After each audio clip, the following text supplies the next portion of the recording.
Joining us today on Midnight Mania Sports is Los Angeles Angels beat writer Jeff Fletcher. Jeff, thank you for taking time to call into the show. Sure, thanks a lot. So, Jeff, our first question for you is, how did you get to the point where you are now covering the Los Angeles Angels? Well, I went to school at the Ohio University, and then I got an internship at the LA Times right out of college, and I worked there for a few years, and then I started covering the Giants and A's up in the Bay Area for the Santa Rosa Press-Democrat. Did that for about 11 years, and then I was a writer for AOL Fan House, which is sort of like Bleacher Report, previous version of Bleacher Report. And after that, I got hired by the Orange County Register, and I've been covering the Angels now for, this is going to be my 7th year coming up.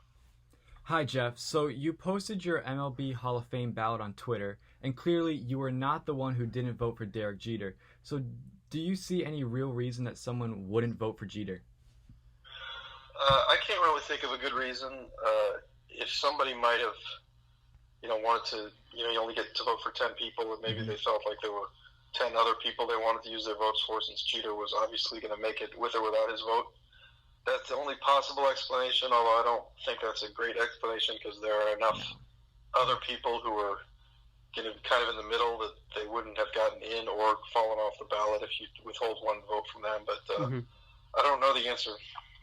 So Larry Walker was also elected to the Hall of Fame this year in his 10th year being on the ballot. Why do you think it took Larry Walker so long to be voted in? Well, I think there was kind of a Coors Field factor with him. A lot of people discounted his numbers because of what he did at Coors Field.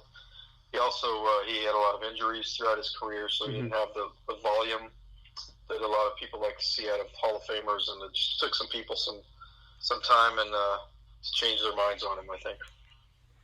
Do you have an issue with the steroid users like Barry Bonds and Roger Clemens, and do you think that they should be voted in? I vote for Barry Bonds and Roger Clemens. I have every year. I don't disqualify you based on steroid use or steroid rumor.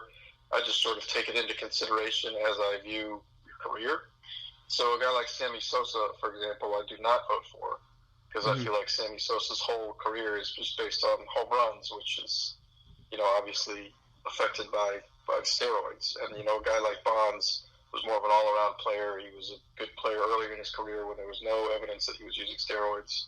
So that's why I see the difference between those kind of guys. And this MLB offseason has been a busy one. What is your overall opinion on the Astros sign-stealing scandal? I think it looks pretty bad that a team would do something like that. Obviously, it's something that they shouldn't have been doing. I think the players knew they shouldn't have been doing it, but it was not really policed very well. I think going forward, there's going to be much more enforcement to try to prevent that kind of thing. Let's talk Angels baseball. Do you think that they did enough this offseason to make a run at the division title? It's going to be tough to make a run at the division title just because the Astros are so much better. But I think they definitely improved enough to be contenders. I think right now they probably are about a mid-80s win team, 85, 86.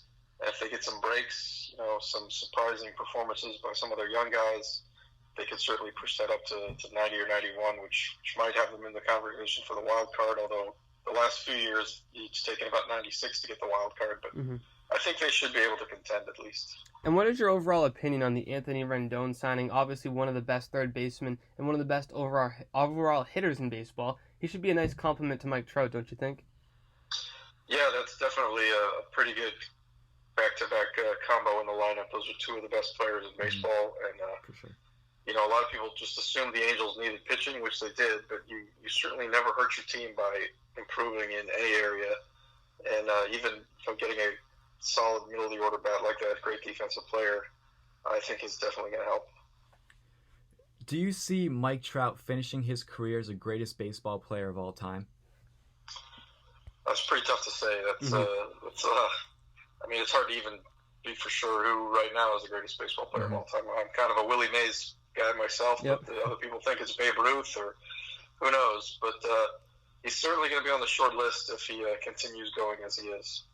And there's been a lot of teams to make moves this offseason. The Yankees signed Garrett Cole, a guy the Angels were interested in signing. Do you think the Angels have enough pitching? As it is right now, you mentioned the young guys have to contribute, but do you think they have enough pitching to get themselves to a point to make some moves at the trade deadline? Yeah, I think they definitely have some still financial flexibility, and they have some trade chips they haven't used yet, and they really haven't been able to get the kind of pitchers that they wanted right now, because there's a lot of teams that still feel like they're in the race. Obviously, like the Mets are not going to be trading Noah Syndergaard, and the Diamondbacks not going to be trading Robbie Ray. There's a lot of guys out there like that, and in the middle of the season, there becomes maybe some more guys available because their teams have fallen out of it, and I think the Angels are kind of preserving their chips, that if they get to the middle of the season and they're doing well and some other guys are available that are not available now, I think that they take a shot at them.